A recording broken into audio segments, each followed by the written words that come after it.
Hi everyone. So my name is Sachin Mittal. I am a co-founder and instructor at Go Classes. Today we have Himali Saini, who is a year 10, and we are very delighted and fortunate to have Himali Saini. And Himali, आप अपने बारे में बताना चाहोगे? So I know about yourself, but I want you to tell about you. So please tell us details. Yes तो मैं भी काफ़ी एक्साइटेड हूँ इस इंटरव्यू के लिए एंड मैंने थर्ड ईयर से ही प्रिपरेशन स्टार्ट किया था and currently I am in final मैं फाइनल ईयर में हूँ और मेरा AIR 10 आया है एंड गेट स्कोर 951 Wow. तो मैंने अपने कॉलेज के साथ प्रिपरेशन किया था. Okay. So, when did you first heard about GATE कि GATE करके कोई एग्जाम होता है एंड उसकी हमें प्रिपरेशन करनी चाहिए? तो इसके बारे में आई थिंक मैंने सेकेंड ईयर में पढ़ा था कहीं पे. तो मुझे एक्चुअली मेरा हमेशा से मन था किसी हाई हाई क्वालिटी एजुकेशन के लिए अप्लाई करने का बट एक्चुअली जेई के टाइम पे क्या था, मुझे केमिस्ट्री और फिजिक्स बिल्कुल पसंद भी नहीं थी और समझ भी नहीं आती थी. तो इसलिए उस टाइम पे मैंने उतना सीरियसली लिया नहीं था. बट यहाँ मतलब मुझे कंप्यूटर एंड मैथ्स बहुत पसंद था. तो यहाँ पे आके मतलब मैंने देखा कि अच्छा गेट में ये लोग सिर्फ मेरे फील्ड का पूछने वाले, मेरे ब्रांच से रिलेटेड सब्जेक्ट्स. मैंने फिर खोल के सिलेबस देखा, थोड़े थोड़े मैंने क्वेश्चंस देखे तो मुझे काफ़ी इंटरेस्टिंग लगा. तो फिर उसके बाद मैंने थोड़ा और रिसर्च किया, फिर मुझे पता लगा कि मैं अपने फाइनल ईयर में एलिजिबल होंगी एग्जाम देने के लिए. ओके, तो आपको सेकेंड ईयर में पता चला था और आपने थर्ड ईयर में प्रिपरेशन चालू की थी? हाँ, एक्चुअली मैंने सेकेंड ईयर में ही एक कोचिंग ज्वाइन किया था बट वो लॉकडाउन की वजह से फिर वो बंद हो गया. तो फिर फिर वो थर्ड ईयर में मैंने स्टार्ट किया finally. Okay, got it. When you were preparing, तो आप डेली ऐसा होता था कि डेली यू वर प्रिपेयरिंग, और ऐसा होता था कि कभी प्रिपेयर मतलब कभी पढ़ाई हो रही है कभी नहीं हो रही? Were you consistent in your preparation और व्हाट वाज दैट? आप मतलब कंटिन्यूअसली प्रिपेयर कर पा रहे थे? तो सर ओवरऑल देखे तो मैं कंसिस्टेंट थी बट ऐसे आप डेली का देखोगे तो नहीं. जैसे अब मेरे मिड सेमेस्टर या फाइनल एंड सेमेस्टर एग्जाम है तो फिर तब मैं नहीं पढ़ पाती थी, वाइवा होता था या तब. बट फिर वो जो मेरा टाइम जाता था उसको मैं कंपेंसेट कर लेती क्योंकि एग्जाम के बाद फिर छुट्टी भी मिल जाती थी.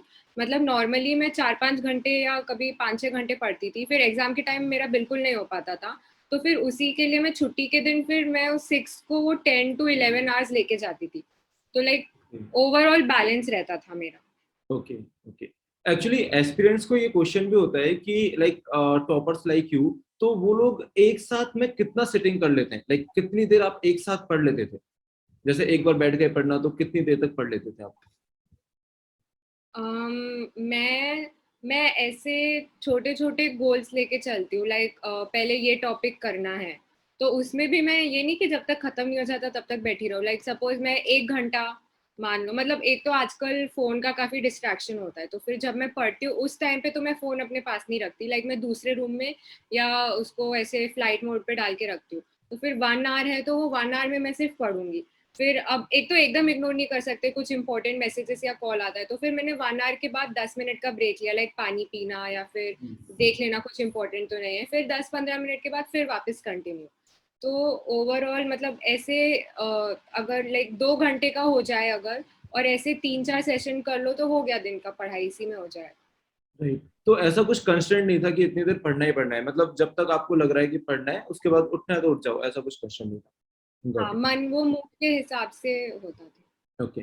तो I will be asking you few questions. So before I ask you few questions, तो आप एक बार can you summarise this whole story? आपने जब किस मंथ में स्टार्ट किया था, मंथ वाइज आपका कैसा प्रिपरेशन गया था? आपने कब कब से किस मंथ में आपने टेस्ट सीरीज देना चालू किया? कब से किस मंथ में आपने पूरा एक बार सिलेबस एक बार कर लिया? एक बार आप मंथ वाइज पूरा आप बताओगे, उसके बाद I will be asking you question.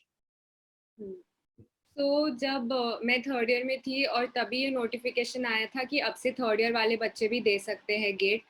तो मैंने तभी से स्टार्ट किया था और मैंने इजी सब्जेक्ट्स पहले टारगेट किए क्योंकि ऑब्वियसली पहले इजी कर लो तो एक अच्छा कॉन्फिडेंस आ जाता है कि मेरा एटलीस्ट कुछ तो हो गया है. तो तो ये मैंने कौन सा पहले मंथ था? आई थिंक अगस्त.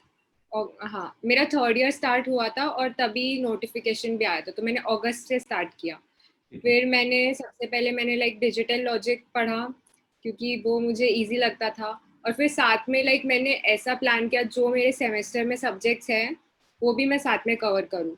तो फिर ऑपरेटिंग सिस्टम भी मैंने किया, DBMS किया था मैंने, डेटा स्ट्रक्चर्स और प्रोग्रामिंग भी मुझे इजी लाइक ये DSA वाला पार्ट तो था ही इम्पोर्टेंट क्योंकि वो आगे जाके प्लेसमेंट में भी काम आने वाला था, तो वो भी मैंने किया था। और कंप्यूटर नेटवर्क्स मेरे जितना सेमेस्टर में था उतना ही मैंने किया था, लाइक मतलब थोड़ा कच्चा पक्का मान सकते हो। उसके क्वेश्चंस मुझसे उस टाइम पे बन नहीं रहे थे तो मैंने ज्यादा फोर्स नहीं किया, मैंने सोचा कि तो मैं देख लूंगी आगे, जो अभी होता है उस पर ध्यान देना चाहिए, और थोड़ा एप्टीट्यूड प्रैक्टिस किया, तो तो ये इतना अगस्त ही से कर। दिसंबर तक किया आपने? अगस्त से दिसंबर तक किया ये सब? फिर दिसंबर में एक्चुअली एंड सेमेस्टर एग्जाम आ गए थे, और लाइक उस टाइम पे मैं थोड़ा इतना सीरियस नहीं थी, तो मैं घूमने के लिए भी मतलब मैं दिल्ली चली गई थी, तो मेरा दिसंबर पूरा उसी में चला गया था। फिर जनवरी में मैंने रिवाइज किया लाइक जो भी मैंने सारे सब्जेक्ट्स पढ़े थे, और मैंने लाइक तब आई थिंक एक ही मॉक फुल लेंथ टेस्ट दिया था 2020 वाला, तो उसमें मेरे अराउंड 40 मार्क्स आ रहे थे और मैं खुश थी क्योंकि हाफ सिलेबस के साथ मुझे इतना ही चाहिए था। तो फिर मैंने दिया एग्जाम, एक्चुअली मेरा सेट बहुत इजी आया था, सेट 1 था उस टाइम का। फिर उसमें मुझे 35 मार्क्स आए, लाइक वैसे तो लाइक बाकी थर्ड ईयर वालों को काफी अच्छे आए थे मार्क्स, बट मैंने अपने आप को कंपेयर नहीं किया क्योंकि मुझे पता है जब मैंने जितना पढ़ा है उस हिसाब से तो मेरे ठीक है, लाइक मैं बाकी कवर करके प्रैक्टिस करूंगी, तो मुझे लग रहा था चलो ट्राई करते हैं, वैसे भी सब्जेक्ट की क्लैरिटी तो चाहिए ही बाकी सारे सब्जेक्ट्स की। फिर उसके बाद मैंने फाइनली सीरियस प्रिपरेशन फिर मैंने स्टार्ट किया अपने फाइनल ईयर में। तो मुझे TOC बहुत पसंद था, पर मैंने फिर तो मैंने उसी से स्टार्ट किया, और पैरेलली कंपाइलर डिजाइन भी किया। तो जब मैं न्यू सब्जेक्ट्स कर रही थी उसके साथ मैंने ऐसा अपना शेड्यूल रखा था कि जो मेरे पुराने सब्जेक्ट्स है वो भी मैं थोड़ा थोड़ा रिवाइज करती जाऊँ। बट प्रॉब्लम यहाँ पे ये थी कि मैंने पहले भी मेरी क्लैरिटी नहीं थी, लाइक मैंने कुछ टॉपिक्स ना गलत तरीके से पढ़े हुए थे। तो फिर लाइक वो मुझे कैसे पता चला, जब मैंने क्वेश्चंस प्रैक्टिस किया तो मेरे आंसर्स मैच नहीं हो रहे थे ना। तो फिर धीरे धीरे लाइक मुझे समझा, तो फिर मैंने बुक्स रेफर करना फाइनली स्टार्ट किया। तो मैंने ऐसा प्लान किया था कि मुझे अपना सिलेबस कैसे भी करके लाइक अक्टूबर नवंबर के अराउंड तक खत्म करना है, क्योंकि मुझे ये पता था मुझे प्रैक्टिस की ज्यादा जरूरत है। तो इसलिए मैंने पहले कैलकुलेट करके रखा था कि मार्च से लेके अक्टूबर में मुझे सिलेबस अपना कंप्लीट करना है विद PYQs सारे सब्जेक्ट के। तो फर्स्ट हाफ में मैंने TOC-CD कंप्लीट किया, उसके बाद मैंने एल्गोरिदम्स पे फोकस किया, और रिवीजन मेरा पैरेलली चल रहा था पहले सब्जेक्ट्स का, बट उसमें थोड़ा टाइम ज़्यादा लग रहा था क्योंकि मैं सारे कॉन्सेप्ट्स इस बार थोड़ा बुक से और गेट ओवरफ्लो के ब्लॉग्स वगैरह सबसे मैं कंफर्म कर रही थी कि चलो हाँ सही है, और उसमें मुझे काफ़ी न्यू चीज़ें भी पता लग रही थी, तो मैं अपने नोट्स को उस हिसाब से इम्प्रोवाइज करती जा रही थी। तो और मैं कैसे करती थी लाइक कोई टॉपिक खत्म हुआ उसके प्रीवियस ईयर क्वेश्चंस प्रैक्टिस किए, बट भले मतलब इसमें मैंने एक नया वो मेथड किया था कि अगर मुझसे क्वेश्चन बन भी गया तो भी मैं गेट ओवरफ्लो खोल के देखती थी, क्योंकि उसमें ना क्या उसके इतने सारे आंसर्स होते हैं, और कुछ कुछ ऐसे टॉप आंसर्स जैसे आपके दीपक सर और अर्जुन सर के, मतलब वो मैं देखती हूँ, मैं 10 मिनट में इतना लंबा मेथड किया और इन लोगों ने इतने छोटे छोटे मेथड से इतना इजीली कर लिया लाइक, और काफी न्यू न्यू इंसाइट्स मिलते थे। तो मैं वो भी सीखती थी कि अगर आगे से कोई आया तो मैं थोड़े बेटर मेथड से करूँ, टाइम भी बचेगा मेरा। तो ऐसे मैं PYQ सॉल्व करती थी। फिर उसके बाद उसमें टेस्ट करने के लिए कि मैंने उसके उसके लिए मैं टॉपिक वाइज टेस्ट देती थी, टेस्ट सीरीज में जैसे जैसे आता जाता है, और फिर सब्जेक्ट खत्म होने के बाद सब्जेक्ट वाइज टेस्ट, तो ऐसे एक फाउंडेशन बन जाती है कि कॉन्सेप्ट्स की। तो लाइक मॉक्स देने से पहले यही करना था। तो फिर इसके बाद मैंने COA थोड़ा सा स्टार्ट किया था। एक्चुअली उस टाइम पे फिर आई थिंक ये मई में मेरे एंड सेमेस्टर एग्जाम्स आ गए थे, तो थोड़ा मेरा टाइम मुझे कम मिल रहा था, बट मुझे पता था कि बाद में वेकेशन में मैं कवर अप कर लूंगी। बट फिर वेकेशन में मेरा इंटर्नशिप आ गया था, हमारे कॉलेज में से कंपलसरी है अच्छा। कि टोटल 6 मंथ्स का करना था, तो आई थिंक मेरा अराउंड 4 का पहले हो गया था, तो 2 मंथ्स का मेरा बचा था। तो फिर मेरा इंटर्नशिप में चला जाता था टाइम, तो मैं रात को इंटर्नशिप के बाद करती थी, लाइक वो एक फेज था बस जब मुझे थोड़ा ज्यादा वो करना पड़ा, लाइक अच्छे से नींद पूरी नहीं हो पाती, बट अभी इतना थोड़ा तो मैनेज करना ही पड़ेगा। फिर उसमें भी मैं इतना नहीं कि लाइक उसमें मैं 3-4 घंटा पढ़ लेती थी कि एटलीस्ट जितना मैंने पढ़ा है उतना मैं भूलूं नहीं, अगर भले ही नया नहीं हो पा रहा बट जो मेरा लेवल है उससे नीचे तो नहीं जाना चाहिए। तो Yes. ऐसे मेरा टाइम गया। उसके बाद मुझे थोड़ा लाइक कॉलेज फिर से फाइनल ईयर स्टार्ट होने से पहले टाइम मिल गया था, तो फिर उसके बाद मैंने अपना कंपेंसेट किया एक्स्ट्रा टाइम देके पहले का जो भी मेरा लॉस हुआ है। यहाँ पे मुझे एक फायदा हो गया था कि मेरा इंटर्नशिप पीपीओ में कन्वर्ट हो गया था, तो फिर मुझे आगे प्लेसमेंट्स के लिए एक्स्ट्रा प्रिपरेशन करने की जरूरत नहीं पड़ी। और वो एक्चुअली जो इंटर्नशिप मुझे मिली थी उसमें सारे जो इंटरव्यू राउंड्स थे उसमें पहला जो एमसीक्यू वाला राउंड था वो सारे गेट वाले क्वेश्चंस थे, तो इसलिए वो मेरा इजीली क्लियर हो गया था।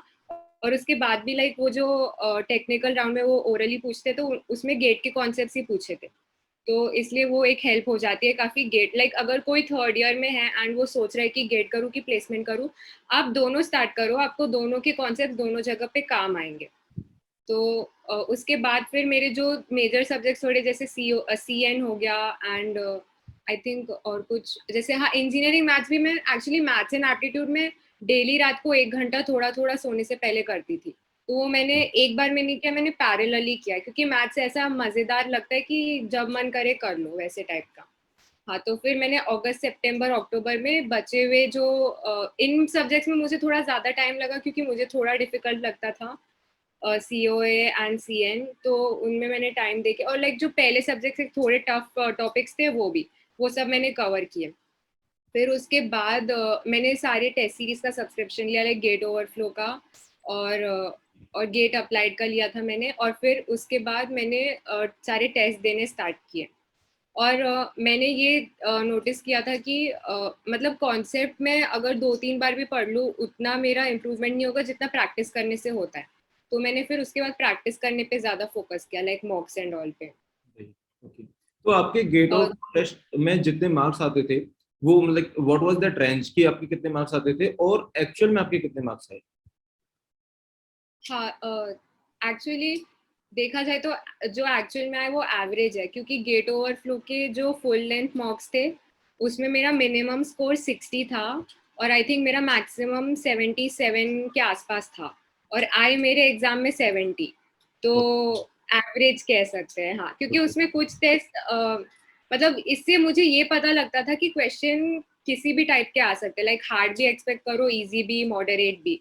बट लाइक अगर आप, क्योंकि कुछ कुछ में मैं सिली मिस्टेक ज्यादा कर देती थी, तो मेरा यही एम था कि भले ही मैं सिली मिस्टेक्स कर भी दूं, लाइक मेरा प्रैक्टिस का इतना लेवल होना चाहिए कि सिली मिस्टेक्स के साथ भी मेरे अच्छे मार्क्स आ जाए, राइट, लाइक एटलीस्ट 60 आ जाए, ये मेरा गोल था। राइट। सो आपके एक्चुअल गेट एग्जाम में there were some negative questions या फिर आपके सारे मतलब पॉजिटिव ही हुए या मतलब जनरली व्हाट हैपेंस, मैंने एक चीज ऑब्जर्व की है कि aspirants like some people have this thing, वो लोग बोलते हैं कि सर हमने अच्छा प्रिपेयर किया था लेकिन सिली मिस्टेक्स की वजह से हमारा एग्जाम बेकार हो गया। तो आप इस चीज को कितना सपोर्ट करोगे कि मतलब silly mistakes can throw us like out of the boundary की भाई अंडर हैंडेड या फिर मतलब अकॉर्डिंग टू मी अगर सिली मिस्टेक कर रहे हैं उससे बेकार हो जाएगा। सो व्हाट डू यू थिंक कि वो कितना ज्यादा बेकार हो सकता है कि वो इतना ज्यादा बेकार हो सकता है क्या कि उसके बाद फिर कुछ अपॉर्चुनिटीज नहीं बचे, या फिर अगर आपने अच्छी प्रिपरेशन की है तो सिली मिस्टेक के बाद भी you could be in with in the boundary. So what do you think about it? तो मैंने तो यही सोचा था कि किसी, मुझे इतना श्योर था कि मैं कितनी भी लाइक मिस्टेक्स कर लूँ मेरा अंडर 1000 पक्का था। लाइक मैंने बस इतना सोचा था, बट ये बात आ जाती है कि सिर्फ अंडर 1000 काफी नहीं है अगर आप कोई ड्रीम कॉलेज टारगेट कर रहे हो। तो यहाँ पे लाइक 500 के ऊपर वाले रेंज में जो डिसाइडिंग फैक्टर होता है वो सिली मिस्टेक्स होते हैं। आई थिंक नॉलेज सबको थोड़ा सेम लेवल का होता है, बट एग्जाम में आप मिस्टेक्स कितना कंट्रोल कर रहे हो उससे आपका रैंक ऊपर जाता जाएगा। तो मैंने बहुत ज्यादा फोकस किया था, लाइक मैं खुद को बहुत ऐसे डांटती थी और गुस्सा होती थी जब मॉक्स के बाद मेरा सिली मिस्टेक होता था, लाइक +2 के जगह -2 कर दिया, तो इतना गुस्सा था क्या यार, 2 मार्क के जगह -0.66 हो गया। और एक्चुअली अभी भी मैंने जो रियल गेट एग्जाम है उसमें 3-4 क्वेश्चन में की है सिली मिस्टेक्स। तो लाइक आने के बाद भी लाइक थोड़ा प्लस माइनस कैलकुलेशन का वो हो गया, बट ठीक है, ये फिर भी ठीक है, एक्सेप्टेबल है, क्योंकि जब मैंने मॉक्स देना स्टार्ट किया था तब तो मेरे 10 से 12 सिली मिस्टेक्स होते थे। तो मेरा वही गोल था कि मैं इतना लाइक इतने मॉक्स दूं कि धीरे धीरे मेरा कंट्रोल हो जाए, तो अल्टीमेटली वो या कंट्रोल हुआ और थोड़े कम हुए। लाइक मे बी पता नहीं, सब 100% एलिमिनेट करना तो पता नहीं पॉसिबल नहीं है शायद, बट आप मिनिमाइज करने का ट्राई कर सकते हो। राइट। सो आपके एक्चुअल एग्जाम में how much negative marks you got? अब मुझे -0.33, एक ही मेरा गलत ओके, हुआ, एक ही गलत हुआ था। मार्क का क्वेश्चन। बाकी आपकी जो मिस्टेक्स हुई थी वो एमएसक्यू वगैरह में हुई थी, एमएसके। और नेशनल, हाँ। ओके ओके, समझा। तो आपने like when you were preparing, so there must be some days कि आपको लगता होगा कि आज पढ़ने का मन नहीं करता, like you already told like the see from this interview what I am getting कि आप अपने आप को कंपेयर नहीं करते लाइक आपने बताया कि आपकी थर्ड ईयर में जो रैंक थी एंड यू नो कि आप उससे कई अच्छा बेटर कर सकते हो क्योंकि आपने प्रिपेयर नहीं किया था उस टाइम पे। तो which is a good thing, like which is a takeaway for aspirants I can say कि आपको कंपेयर नहीं करना चाहिए। सेकंड थिंग इज दैट आपने पूरा प्लान किया कि मुझे अक्टूबर तक प्रिपेयर करना है, अक्टूबर तक मुझे कंप्लीट करना है, और बीच में मेरा सेमेस्टर भी आएगा, बीच में मेरे इंटर्नशिप्स भी आएंगे। तो लाइक एज यू सेड कि आपने मतलब लाइक इतना प्रिपेयर, इतना अच्छे से मेहनत किया कि मतलब sometimes you sacrifice your sleeps also, so which is मतलब which is not possible for everyone, मतलब वो बहुत बहुत मोटिवेटिंग फैक्टर होता है। तो what motivated you and whenever, like I have two questions कि आपको क्या चीज मोटिवेट कर रही थी, और कभी जब डिमोटिवेट होते थे तो तब आपने क्या किया था? तो सर फर्स्टली तो एज अ सीएस स्टूडेंट मुझे चाहिए था कि मुझे सारे सब्जेक्ट्स में क्लैरिटी हो। लाइक अगर आप कोई, मैं अगर कंप्यूटर साइंस इंजीनियर बोल रही हूँ खुद को और मुझे आते ही नहीं सारे सब्जेक्ट्स कैसे क्या फंक्शन करता है तो क्या ही मतलब हुआ।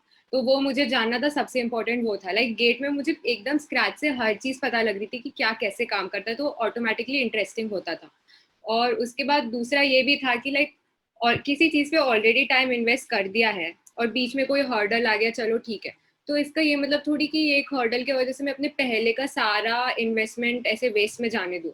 ठीक है, अभी आ गया है तो थोड़े दिन हैंडल कर लो, उसके बाद हम रिज्यूम करके कवर अप कर लेंगे। नहीं तो अगर मैं अभी अपना ऐसे जाने दूंगी और टाइम वेस्ट करूंगी तो मेरे पहले के सारे एफर्ट्स भी वेस्ट चले जाएंगे जो मुझे नहीं चाहिए था। Right right right. आपको क्या लगता है कि जिसकी रैंक नहीं आएगी, नहीं आ रही है, क्या मतलब वो इस वजह से नहीं आ रही है क्योंकि वो एक रीजन को पकड़ के बैठ जाते हैं, लाइक मतलब वो उस डिमोटिवेशन की वजह से लेट सपोज उन्होंने 3 या 4 दिन वेस्ट कर दिए, बट आई थिंक आपके केस में लेट सपोज कि आपको कोई ऐसा थॉट आया कि यार प्रिपरेशन अच्छी नहीं चल रही है, तो उस केस में आपका कितने दिन या कितने घंटे आप वेस्ट करते थे, मतलब हो जाते हैं तो आपको मतलब क्या रहता था कि आप नंबर ऑफ आवर्स तक ही लिमिटेड थे या फिर नंबर ऑफ डेज तक भी चला जाता था कि 3 4 दिन वेस्ट हो गए? हाँ, कभी लाइक 3 4 दिन कम्प्लीटली कभी मेरे वेस्ट नहीं होते थे। लाइक 1 2 दिन हो जाता था, उससे ज्यादा मैं जाने नहीं देती थी, मैं कुछ ना कुछ पढ़ लेती थी, मेरा मन करता था अपने आप पढ़ने का। क्योंकि वो होता नहीं इतना वेस्ट टाइम करने की, मतलब मुझे ऐसे इतनी आदत नहीं है।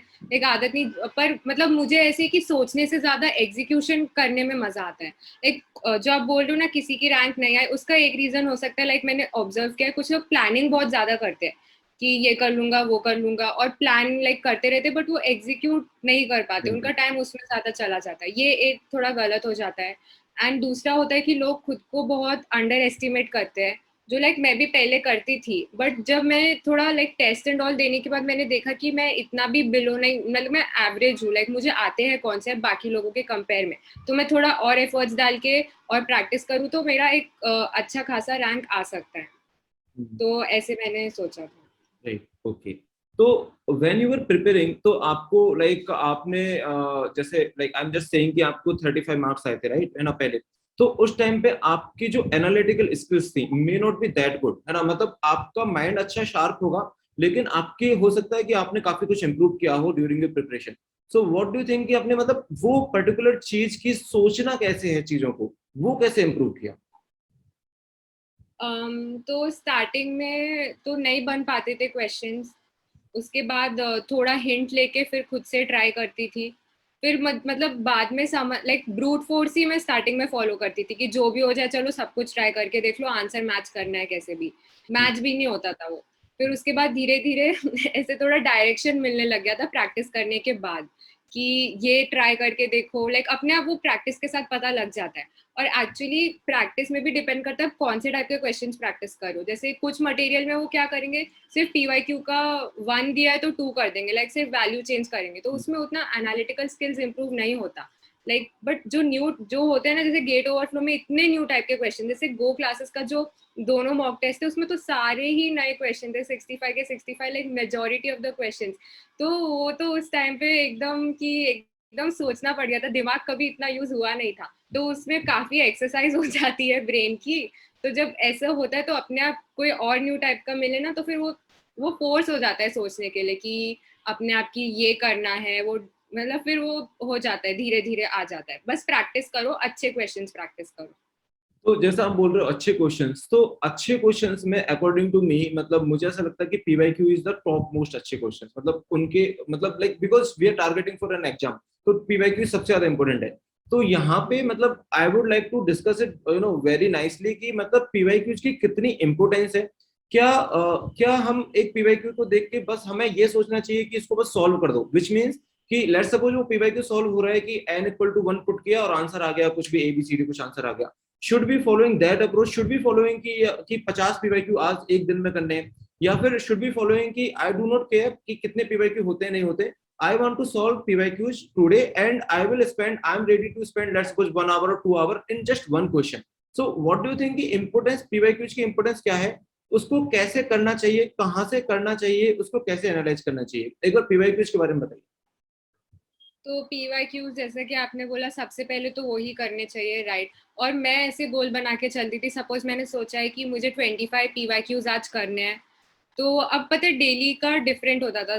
कई बार हो जाता था 25 में से मेरे 2-3 में ही मेरे 2-3 घंटे चले जाते थे, क्योंकि कुछ क्वेश्चंस होते हैं इस टाइप के जो आप फर्स्ट टाइम करो तो बहुत अंडरस्टैंडिंग चाहिए होता है, और कुछ न्यू टॉपिक्स को भी वो टच कर रहे होते हैं। तो चलता है, कोई बात नहीं। मैं सोचती थी ठीक है आज मैं टाइम इन्वेस्ट कर रही हूँ, बट इस टाइप का क्वेश्चन अगर फिर से आया तो वो जल्दी बन जाएगा, हर बार इतना टाइम नहीं लगेगा। और फिर तो उसके बाद नेक्स्ट। हाँ। यहाँ पे मैं एक चीज पूछूंगा कि आप जो 2-3 घंटे इन्वेस्ट कर रहे हो 25 क्वेश्चंस में 20 क्वेश्चंस में, तो वो आप एक बार बताइए कि इन्वेस्ट कहाँ पे कर रहे हो, मतलब कैसे कर रहे हो उनको इन्वेस्ट, क्या कर रहे हो उस 2-3 घंटे में आप। हाँ, तो पीवाईक्यू के लिए तो पहला वही है, गेट ओवरफ्लो में ही मतलब सबसे पहले हम देखते हैं सोल्यूशन। तो उसमें जैसे कोई आंसर दिया है तो पहले वो समझने की कोशिश, अगर मतलब नहीं समझ में आया तो थोड़ा 2-3 बार पढ़ के समझने की कोशिश, खुद से ट्राई करने की कोशिश। और कई बार आंसर्स में रेफरेंसेस भी दिए होते हैं कि ये पीडीएफ पढ़ो या ये आर्टिकल पढ़ो, तो फिर वो आर्टिकल को पढ़ना।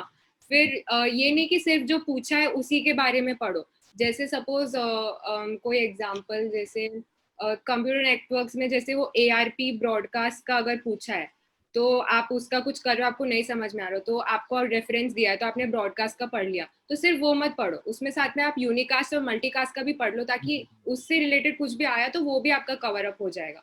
तो उसमें टाइम चला जाता था। Right, okay, got it. मतलब आप एक बार मतलब ब्रेथ में और डेप्थ में दोनों दोनों तरीके से आप एनालिसिस करते थे कि आप हाँ। उससे रिलेटेड टॉपिक्स और उस टॉपिक को भी अच्छे से पढ़ना है, मतलब हाँ जैसे आपने क्योंकि बताया यूनिकास्ट मल्टीकास्ट का। हाँ, कुछ परसेंट ऑफ क्वेश्चन ऐसे होते हैं जो डायरेक्ट नहीं होते, बट थोड़े उससे रिलेटेड आजू बाजू पूछ लेते हैं। Right right right. So like PYQs according to you, PYQs मतलब बहुत ज्यादा इंपॉर्टेंट है और उसको हमें मतलब बहुत डीप एनालिसिस से करना चाहिए, राइट। करेक्ट। तो आपको क्या लगता है कि should be following any short trick, let suppose कि कोई क्वेश्चन है, वो एक ट्रिक से सॉल्व हो सकता है और एक अंडरस्टैंडिंग से भी सॉल्व हो सकता है, and what do you think while see in the exam, I agree, अगर आप एग्जाम हॉल में हो उस टाइम पे तो हुक और कुक जैसे सॉल्व हो रहा है करो, है ना। माय क्वेश्चन इज कि अगर आप प्रिपेयर कर रहे हो उस टाइम पे आप क्या प्रेफर करोगे कि शॉर्ट ट्रिक आपको आप शॉर्ट ट्रिक से सॉल्व करना है या फिर उसको प्रॉपर फॉर्मल अंडरस्टैंडिंग से सॉल्व करना है। मैंने ऐसे लाइक बहुत वीडियोस देखे हैं जिसमें वो डायरेक्ट शॉर्ट ट्रिक्स बताते थे, लाइक सबका अलग है, पर मैं कभी एक्सेप्ट नहीं कर पाती थी। मेरे मन में हमेशा ऐसे बड़ा सा क्वेश्चन मार्क आया था, आया आया कैसे, वो तो बताओ। लाइक पता होना चाहिए वो सही है कि गलत है, और मुझे खुद भी पता होना चाहिए ना, डायरेक्टली कैसे अप्लाई कर सकते हैं। और लाइक अगर वो शॉर्ट ट्रिक के पीछे रीजन सही है कि सही से, मतलब क्योंकि हर किसी का ट्रिक नहीं बन सकता सही से, कुछ लोग ऐसे बाय हुक और क्रूक कैसे भी जबरदस्ती बनाते, तो वो गलत होता है। अगर पहले लाइक आई थिंक सही मेथड होगा, पहले खुद समझो, अंडरस्टैंड करो, खुद वो शॉर्ट ट्रिक को आप डिराइव करो, तो फिर वो बेटर रहेगा। क्योंकि अगर सपोज आपको एग्जाम में वो ट्रिक याद भी नहीं आई तो भी आपको फिर पता है ना कैसे सॉल्व करना है, तो So वो you are बेटर है। got it. So you are saying कि we can follow short trick, but हमें पता होना चाहिए वो कैसे आई, and we should also be knowing कि वो शॉर्ट ट्रिक कहाँ पे फेल हो सकती है, किस टाइप के क्वेश्चन में फेल हो सकती है, and that can yes. Only be done जब हमें पता होगा कि वो क्यों काम कर रही है। हाँ, जैसे सर एक एग्जांपल गो क्लासेस में दीपक सर ने जैसे वो डिकम्पोजिशन का बताया था, वो राइट। पहले मुझे नहीं पता था कि वो बाइनरी के अलावा बाकी में फेल हो जाता है वो कॉन्जिक्यूटिव कॉम्बिनेशन मेथड। एक मैं तो पूरे साल तक वो गलत करती आई थी, फिर सर ने वीडियो डाला, फिर मुझे वो चेज एल्गोरिदम के बारे में पता चला और उल्टा मुझे समझ में आया एक्चुअल में तो शॉर्ट ये मेथड है, उससे ज्यादा इजी और शॉर्ट ये है। फिर मैंने वो 2-3 बार प्रैक्टिस किया, फिर मैं अच्छे से मुझे समझ में आया वो। So in fact not only short, जो successive decomposition, successive जो combine हम करते हैं, तो I think Deepak has given the example, counter example कि किस cases में fail भी हो सकता है, जो चेस एल्गोरिथम काम करता है। yes yes I Yes. agree. तो आपने PYQs कितनी बार किए थे? मैंने पहले तो टॉपिक पढ़ने के बाद किए थे, उसके बाद मैंने सोच के रखा था कि मैं बार बार नहीं करूंगी, मैं लास्ट में एज अ फुल मॉक उसको दूंगी, सारे 65 गेट ओवरफ्लो में सारे मॉक्स है, तो फिर मैंने yes 2013 से लेके 21 के दोनों सेट तक मैंने सारे मॉक्स दिए थे। एक मुझे तो लगा था कि मुझे तो मैंने एक बार कर लिया है, मुझे आ जाएगा, बट मैं काफी कुछ भूल भी गई थी, तो उससे मेरा रिविजन फिर से हो गया था। कुछ लोग हैं जो 3-4 बार भी करते हैं, बट मेरे लिए आई थिंक ये सफिशिएंट था मेरे लिए। तो आपने PYQs का कोई ट्रैक रखा था क्या कि मैंने ये PYQ कर लिया है, ये PYQ नहीं किया, ऐसा कुछ आपने रखा था क्या ट्रैक, पर्टिकुलरली PYQs का? हाँ, बुक में मैं ऐसे मार्क करके रखती थी जो इम्पोर्टेंट या ज्यादा डिफिकल्ट वाले थे या फिर जो बहुत बार आते थे, तो ओके। वो मैं ऐसे नोटबुक में उसे उसको सॉल्व करके बेस्ट मेथड को फिर मैं लिख के रखती थी। फिर नोट्स के रिवीजन के साथ ही मैं देख लेती थी उन क्वेश्चंस को। राइट।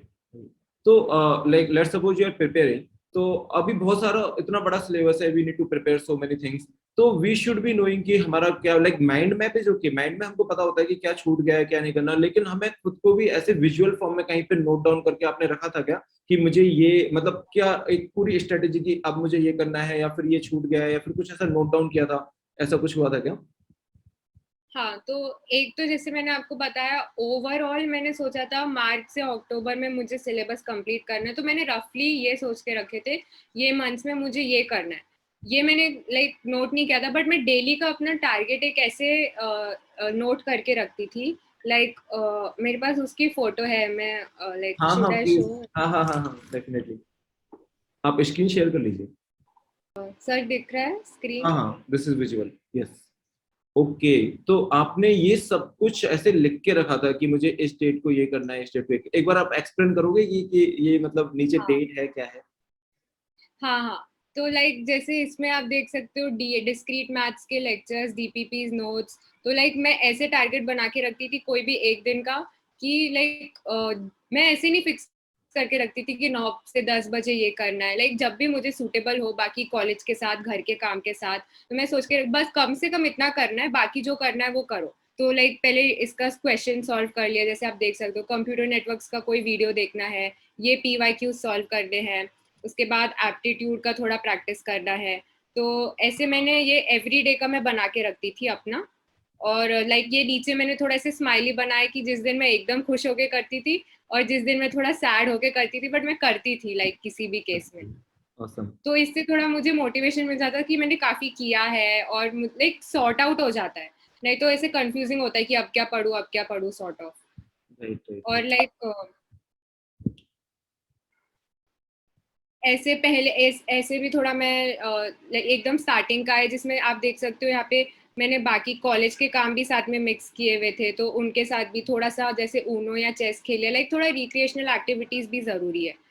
ओ। तो ये जब मैंने एकदम स्टार्ट किया था। हाँ, और जैसे मैं आपको सिली मिस्टेक्स के बारे में बता रही थी, तो ये जैसे मैंने ऐसी डायरी बना के रखी थी जिसमें मैं सारे, जैसे मैंने एक मॉक टेस्ट दिया जिसमें मैंने सबसे ज्यादा सिली मिस्टेक्स किए, तो मैं वो पॉइंट्स नोट करके रखती थी। जैसा आप यहाँ देख सकते हो, ओ। बहुत क्वेश्चन में यूनिट में एक्चुअली ये वाली मिस्टेक मैंने रियल गेट में भी की है, ये जो फोर्थ ओ पॉइंट को मैंने नो। वेरी वेरी इंपॉर्टेंट लिख के रखा है ना। हाँ, ओके। बट ठीक है, बाकी मैंने फिर भी अवॉइड करने का ट्राई किया है। तो जैसे मैं कई बार क्या करते हैं, हम मैनुअली सॉल्व कर लेते हैं, लिख के नहीं करने का ट्राई करते हैं जल्दी जल्दी में, तो उसमें गलत हो जाता था। नॉट लॉसलेस, ट्रू पूछा है फॉल्स, तो वो सारे डिकोड अच्छे से करना, तो ऐसे सारी सिली मिस्टेक्स आप लिख के रखो, तो आपको पता है कि और मैं इसको एग्जाम के पहले एक बार रीड कर लेती थी कि ठीक है ये नहीं करना, ये नहीं करना। तो आप थोड़ा मिनिमाइज कर सकते हो अपनी मिस्टेक्स। Got it, great. तो ये सब आपने मतलब सिली मिस्टेक्स टेस्ट सीरीज के ड्यूरिंग में आपने लिख के रखी थी? हाँ, yes. Okay, and when did you start the test series? Sir ये स्क्रीन हाँ शेयर यू स्टॉप कैन, कर। हाँ if there is nothing else to show, हाँ आप कर सकते हो। Thank you. तो आपने टेस्ट सीरीज कब स्टार्ट किया था? मैं लाइक सब्जेक्ट टेस्ट तो मैं देती जाती थी सब्जेक्ट कंप्लीशन के साथ। ओके जो फुल मॉक टेस्ट थे वो मैंने नवंबर से, अक्टूबर एंड के अराउंड नवंबर से मैंने स्टार्ट किए थे। ओके लाइक ओके ऐसे बीच बीच में फुल लेंथ दे दिया या फिर कभी बाकी टेस्ट सीरीज के दे दिए। और टोटल मैंने 40 मॉक्स दिए थे। ओके। तो आपको क्या हाँ। लगता है, लाइक आपने 40 मार्क्स दिए थे, आपको क्या लगता है कि नंबर ऑफ मार्क्स कितने देने चाहिए, और मतलब किस टाइप के स्टूडेंट्स को कितने देने चाहिए? विच मींस कि अगर मेरे पास टाइम है, लेट्स सपोज कि मैंने एक बार सिलेबस मैंने कर लिया है, तो उस केस में should I go for mock test और should I go for revision और व्हाट? और मेरे पास टाइम नहीं है तो मेरे पास दो चॉइस है, सपोज कि मेरे पास पीवाईक्यूज के लिए आइदर मैं टाइम निकाल सकता हूँ या फिर मैं मॉक टेस्ट के लिए टाइम निकाल सकता हूँ, मुझे क्वेश्चन करने हैं, या तो मैं पीवाईक्यू कर सकता हूँ, मॉक टेस्ट कर सकता हूँ। तो ऐसे केसेस में आप मतलब क्या प्रेफर करोगे कि कितने मॉक टेस्ट प्रेफर करने चाहिए हर टाइप के स्टूडेंट्स के हिसाब से? अगर ऐसा चॉइस है दोनों में तो पहले पीवाईक्यूज, डेफिनेटली पहले पीवाईक्यूज, उसके बाद एक दो मॉक दिया या जितना दे सकते तो भी चलेगा। बट अगर पीवाईक्यूज हो गया है फिर तो मॉक्स ही देना बेटर रहेगा, क्योंकि एक तो वो मॉक्स में भी मैं पीवाईक्यूज वाले मॉक्स भी देती थी तो मेरा दोनों 2 in 1 कवर हो जाता था। क्योंकि मैंने क्या नोटिस किया था, मेरा इम्प्रूवमेंट सिर्फ मॉक्स से हो रहा है। क्योंकि सपोज कोई क्वेश्चन दिया है, मैं इसे कैजुअली सॉल्व कर रही हूँ तो वो मुझसे फिर भी बन जाएगा। बट हम्म। अगर वही क्वेश्चन आप किसी टेस्ट के बीच में डाल दो तो जरूरी है कि मुझे मैं या तो मैं बना पाऊंगी स्ट्रेस के वजह से या टाइम मैनेजमेंट की वजह से। तो मुझे वो ज्यादा जरूरी था कि वो 3 घंटे में मैं क्वेश्चन सॉल्व कर पा रही हूँ like with maximum accuracy and maximum marks gain करने के लिए। तो वो स्ट्रैटेजी मुझे डेवलप करनी थी, इसलिए मैंने मॉक ज्यादा देना प्रेफर किया। Okay okay. So apart from mock आपने पीवाईक्यूज भी मतलब बहुत डिटेल एनालिसिस के साथ किए, तो आपको प्रिपरेशन के टाइम पे कभी ऐसा नहीं लगा कि मे बी ये स्ट्रेटेजी गलत है? मतलब कभी कभी ऐसे होता है ना कि मैं बहुत टाइम स्पेंड कर रहा हूँ इस पर्टिकुलर पीवाईक्यू में या फिर इस पर्टिकुलर स्ट्रेटेजी में, तो आपको कभी ऐसा नहीं लगा कि ये स्ट्रेटेजी हो सकता है गलत हो? ऐसा कुछ नहीं हुआ? नहीं, क्योंकि मुझे पता है अगर मैं टाइम नहीं दूंगी तो मुझे समझ में नहीं आएगा, मैं बना ही नहीं पाऊंगी। तो फिर मतलब ओके अगर मैं नहीं सॉल्व ही नहीं कर पा रही तो फिर वो ही गलत है। लाइक एटलीस्ट मैं टाइम लगा रही हूँ चलेगा, बट एटलीस्ट मुझे समझ में आ रहा है। समझ में आएगा तभी तो मैं सॉल्व कर पाऊंगी आगे जाके। तो मुझे तो मेरा स्ट्रैटेजी तो ठीक लगा। जस्ट वो एक टाइम मैनेजमेंट वाला इशू था जो नहीं, मतलब उसके वजह से मेरी थोड़ी सिली मिस्टेक्स हो गई, नहीं तो फिर ठीक है वो। Okay okay. One thing here कि अभी जैसे आपकी रैंक आ गई तो आपको स्ट्रेटेजी ठीक लग रही है, सपोज कि आपकी रैंक नहीं आती, तो क्या आप यही स्टेटमेंट बोलते कि स्ट्रेटेजी अच्छी थी? हाँ, एक्चुअली तब भी मैं यही बोलती, बस मेरा यही रिग्रेट होता जो लाइक मैंने अपने आंसर में भी लिखा, स्ट्रैटेजी मेरी सही थी। पर जैसे अब जैसे फ्री वीडियोस के बेसिस पे चलो जितने मेरे सही हुए कॉन्सेप्ट हुए, हो सकता है अभी भी मेरे गलत कॉन्सेप्ट हो। लाइक तो फिर इसलिए मैंने यही सोचा था अगर मेरा नहीं आया तो फिर मैं गो क्लासेस ज्वाइन करके इस बार 23 में फिर मेरे सारे कॉन्सेप्ट में क्लियर, इस बार भी मैं सेम स्ट्रैटेजी फॉलो करती। लाइक पहले स्टार्टिंग में तो टाइम आपको देना ही पड़ेगा समझने के टाइम पे, ऐसे जल्दी जल्दी में हो सकता है कुछ लोगों को आ जाता हो, पर मुझे जल्दी नहीं समझ में आता था। स्टार्टिंग में मैं टाइम देती थी, एक बार आ गया समझ फिर ठीक है, फिर तो जल्दी जल्दी बन जाते हैं question.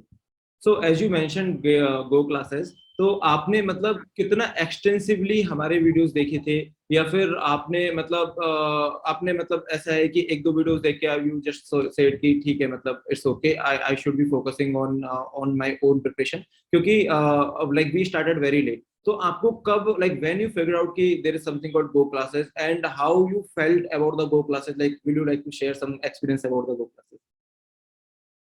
Yes sir. So GATE overflow की वजह से ही मुझे गो क्लासेस का लाइक पता चला, और मुझे मतलब लगा था कि वो मतलब सेम, हाँ वैसे तो सेम ही है। तो फिर वहाँ पे मैं टेस्ट सीरीज देती थी, फिर ग्रुप में मुझे किसी ने लिंक भेजा था, लाइक उन्होंने मुझे बताया था गेट ओवरफ्लो के बारे में, तो उन्होंने उनका लिंक भेजा था कि ये स्टार्ट हो रहा है अब से, तो फिर मैंने रजिस्टर कर लिया था।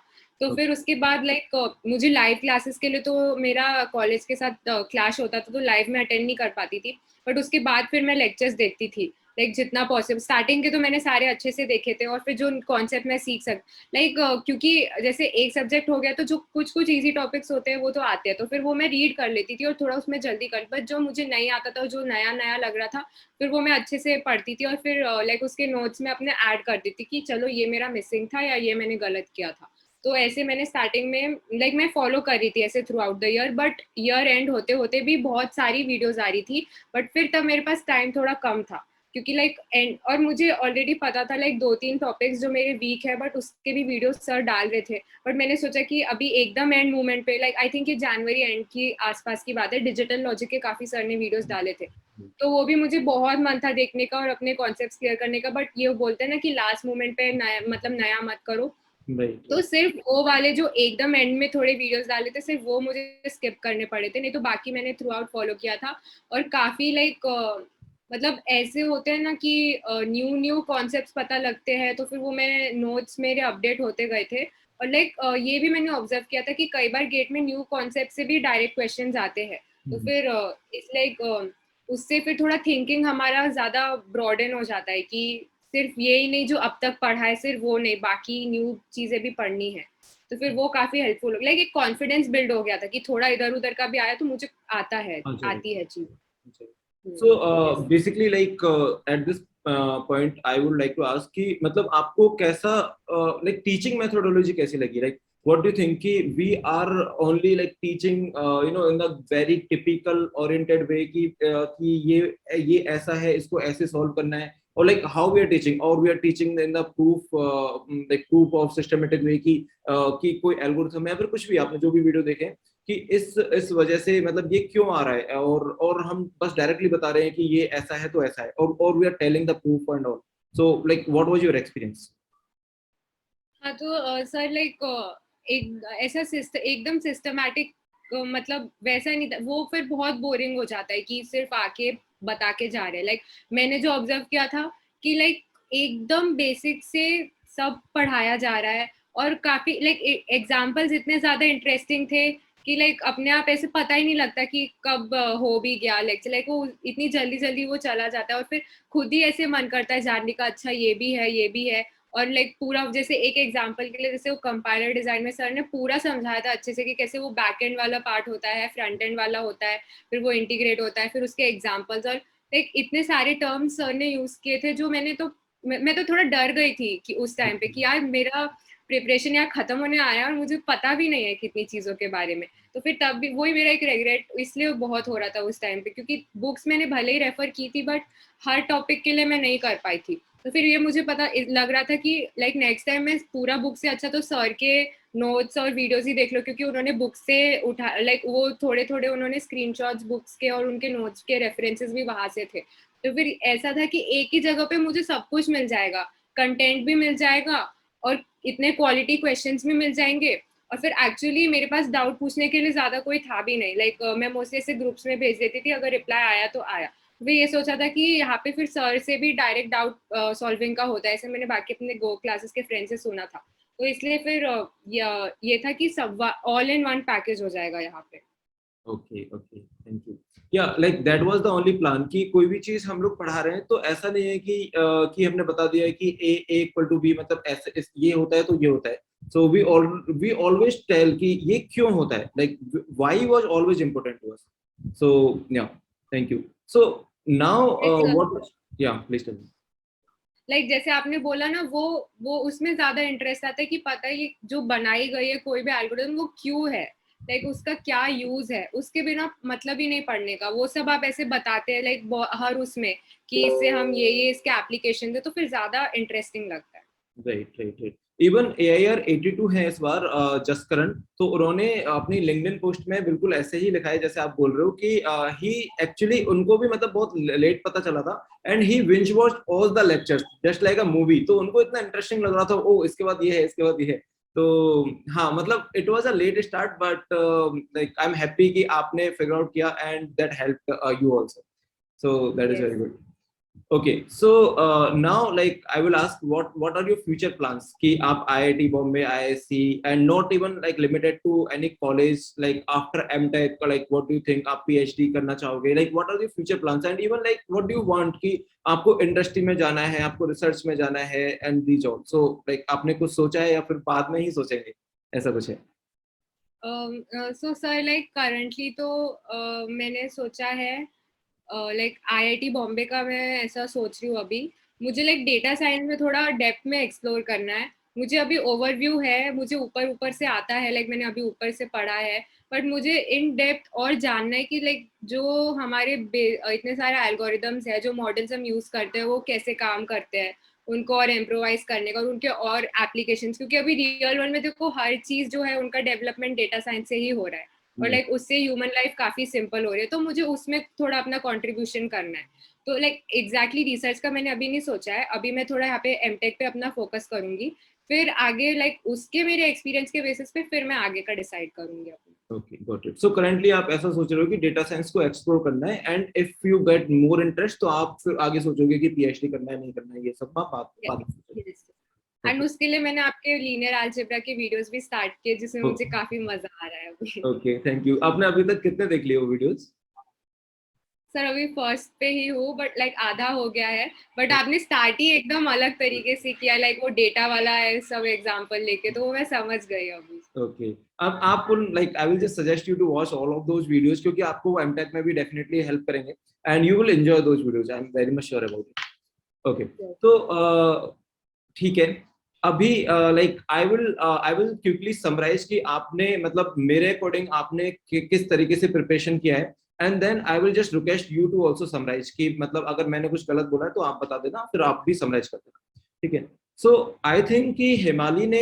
बेसिकली सबसे पहले अपना थर्ड ईयर में स्टार्ट किया and then she appeared for that and उन्होंने 35 उनके मार्क्स आए but she was not like कि 35 मार्क्स आए कम मार्क्स आए मैंने तो इतनी मेहनत की ये किया शी वॉज लाइक कि मैं अगर ज्यादा मेहनत करूंगी तो मेरे अच्छे मार्क्स आ सकते हैं and then like she completely ignore की ठीक है 30 मार्क्स को उन्होंने इग्नोर किया लेकिन उन्होंने लर्निंग को आगे लेते हुए उस पर काम किया कि हाँ मेरा भी बेस स्ट्रांग हो गया and then she was very consistent मतलब बेसिकली उनका सेमेस्टर एग्जाम आ रहा है चाहे उनकी इंटर्न आ रही है कुछ भी हो रहा है but she was not able to sacrifice her preparation मतलब उनको चाहे नींद सेक्रीफाइस करनी पड़ जाए but she was not ready to accept कि उनको मतलब प्रिपरेशन सेक्रीफाइस करनी पड़ रही है विच इज नॉट कॉमन तो आई कैन से कि मतलब हार्डवर्क ही एक सबसे लाइक एज एवरीवन सेज कि हार्डवर्क ही एक की है तो वो मतलब वो तो मुझे क्लियरली नजर आ रहा है हिमालय में तो आई कैन से कि मतलब उन्होंने बहुत कंसिस्टेंटली प्रिपेयर किया है और बहुत ही ज्यादा प्रिपरेशन स्ट्रेटेजी में बहुत ही ज्यादा पीवाईक्यूज पे फोकस किया है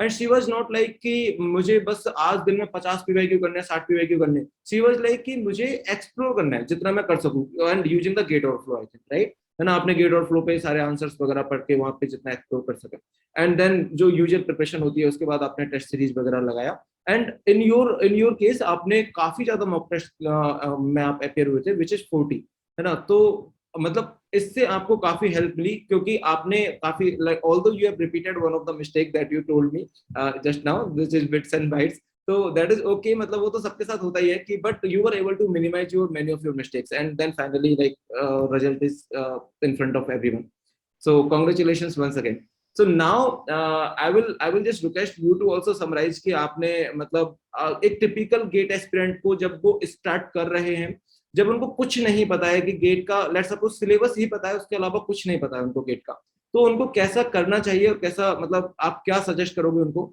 तो ये आप बताइए मैं अभी like I don't want to beat like as a interview है ना तो मैं अभी अपना वीडियो ऑफ कर देता हूँ है ना like you will be on the front face है ना तो आप उसके बारे में पूरा बता दीजिए ठीक है तो हाय जो भी एस्पायरेंट है देख रहा है पहली बात तो आपको लग रहा होगा सिलेबस इतना ज़्यादा है कैसे होगा बट डरो मत मुझे भी ऐसे ही लग रहा था बट धीरे धीरे मस्ती में हो जाता है सब तो लाइक आप सबसे पहले जो आपको इंटरेस्टिंग सब्जेक्ट्स लगते हैं आप वो उठाओ और पढ़ना शुरू कर दो बस लाइक कॉन्सेप्ट सीखना आपको समझेगा लाइक कि आप जो आपने लिया है कंप्यूटर साइंस वो कैसे वर्क करता है और पता है सारे सब्जेक्ट्स इंटर रिलेटेड है उनका आपस में फंक्शनिंग पढ़ने में काफ़ी इंटरेस्टिंग होता है और ये आपके आगे जाके काम भी आएगा तो आप क्लैरिटी लो उसके बाद आप PYQ सॉल्व करो, गेट ओवरफ्लो पे सॉल्यूशंस देखो, उसके लाइक जो बेस्ट आंसर्स होते हैं वो, उसके बाद आप टॉपिक वाइज टेस्ट दो। ऐसे करके आपके पहले सब्जेक्ट सारे आप खत्म कर लो, उसके बाद आपका ये पार्ट 1 हो जाएगा। और लाइक आप इसमें देख लो सिर्फ थियोरी नहीं है, इसके साथ प्रैक्टिस भी है।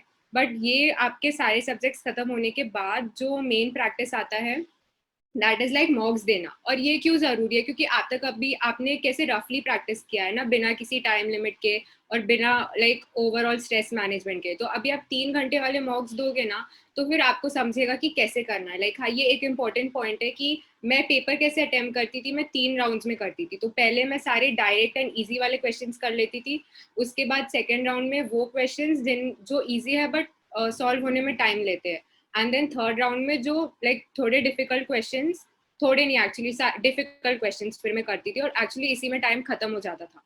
तो आप ऐसे प्रैक्टिस करो मॉक्स। एंड ये आपको लग रहा होगा मैं बार बार क्यों बोल रही हूँ, बट ट्रस्ट मी, आप अगर 1-2 टेस्ट दोगे तो आपको अपने आप समझ में आ जाएगा। जो GATE overflow and GO classes के जो टेस्ट है उनकी क्वालिटी और क्वेश्चन ऐसे है ना, आपको एकदम लगेगा कि आप रियल में गेट एग्जाम दे रहे हो। और वो भी ऐसा नहीं लाइक PYQs वाला नहीं, एकदम न्यू। लाइक आप सपोज आप 23 देने वाले, आपको लगेगा 23 वाला यही है गेट एग्जाम। लाइक मुझे तो ऐसे ही लग रहा था। तो उसके वजह से आपका एक कॉन्फिडेंस बिल्डअप हो जाएगा, प्लस उसमें जो नर्वसनेस एंड स्ट्रेस मैनेजमेंट है वो भी आपका थोड़ा रिड्यूस हो जाएगा, और आपको समझ में आ जाएगा आपकी क्या गलतियां हो रही है। तो फिर आप प्लीज अपने सिली मिस्टेक्स पे भी वर्कआउट करो, उनको रिपीट करने का मत ट्राई करो। जैसे आपने देखा होगा मैंने नोटबुक में लिख के रखा है, तो उससे आपकी काफी हेल्प हो जाएगी। और लाइक स्ट्रेस मैनेजमेंट के लिए मैं ये बोलूंगी, लाइक उस एग्जाम मैंने कुछ दिन पहले लकीली अर्जुन सर का गेट ओवरफ्लो पे कमेंट देखा था। उसमें वो किसी को एडवाइस दे रहे थे कि वो एग्जाम लिखते वक्त आप कुछ मत सोचो कि रैंक क्या होती है, कॉलेज क्या है, ड्रीम कॉलेज क्या सोच के रखा था, या फिर आपने पहले कितने एफर्ट्स डाले हैं वो वेस्ट हो गए तो क्या होगा, या फिर आगे फ्यूचर में क्या होना। सब कुछ भाड़ में जाए ऐसा सोचो। और फिर सिर्फ क्वेश्चंस के बारे में वहाँ पे लाइक आप वहाँ पे कुछ क्वेश्चन दिए और आप बस वो प्रॉब्लम सॉल्विंग में लाइक घुस जाओ, मतलब मजे लेके आप बस सॉल्व करो एक, हाँ, टाइम का बाउंडेशन रख के। तो फिर उससे स्ट्रेस कंट्रोल हो जाएगा और उसके वजह से सिली मिस्टेक्स नहीं होगी, आप एंजॉय करके थोड़ा सॉल्व कर लोगे। और I think that's it. Okay, Mali, thank you. So now I will be asking you some quick questions, just like a rapid fire. Okay, so you just need to answer that in just one line or one word. I think one word के answers हैं. So what you will be preferring, like IIT Bombay versus ISC versus IIT Madras versus IIT Delhi? IIT Bombay. Okay, and what you will prefer, MTech versus MTech research?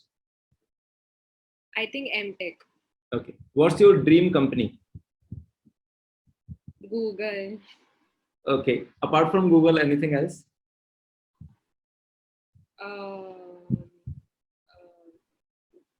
Microsoft. नहीं नहीं नहीं नहीं, actually Google ही सोचा है मैंने, ठीक है Microsoft okay आ गया। ओके ओके, तो आई थिंक आपने अगर सोच लिया है तो आपको मिल ही जाएगा, क्योंकि इतनी मेहनत मैंने नहीं देखी कि इतनी मेहनत कोई करता है। तो thank you for joining in the interview. आपको अगर कोई क्वेश्चन है तो प्लीज आस्क। सर क्वेश्चन नहीं है, बट मुझे भी आपको थैंक यू बोलना है, आपको एंड गो क्लासेस को, कि लाइक फाइनली हमें ऐसा एक प्लेटफॉर्म मिल रहा है जहाँ पे हम लाइक कंप्यूटर के फंडामेंटल सही तरीके से पढ़ सकते हैं और इंटरेस्टिंग वे में भी पढ़ सकते हैं। और लाइक एक एडवांटेज ये हो जाएगा कि इधर उधर मुझे अलग अलग रिसोर्सेज ढूंढने पड़ेंगे, तो फिर आगे बच्चों को उसकी जरूरत नहीं पड़ेगी, एक ही जगह पे सब कुछ मिल जाएगा। तो उसके लिए thank you so much. Thank you so much. Like yes, we are trying कि हर कुछ बहुत स्टैंडर्ड तरीके से, हर कुछ प्रूफ के जरिए, like there is like if we are telling the shortcut तो हम उसके पीछे बैकअप भी बता रहे हैं कि क्यों ये शॉर्टकट है। लाइक फॉर एग्जांपल, लाइक जैसे digester algorithm, so digestive algorithm में like as an gate aspirant we know कि it does not work on the negative edges, but why it does not work on the negative edges? Similarly for the Bellman Ford, gate aspirant knows कि वो n-1 edges तक उसको चलाना है, उसके बाद मतलब वो साइकिल डिटेक्ट कर लेता है नहीं करता है, तो why n-1 edges तक चलाना है, मतलब what is the intuition behind it? So we are trying to tell everything in very intuitive and proof way. So thank you for praising Go classes, because like we it's really make us happy कि हम इतने efforts डाल रहे हैं और वो efforts recognize जब होते हैं तो it's like very good moment for us also. Thank you so much, Manu. Thank you. Bye. Yes.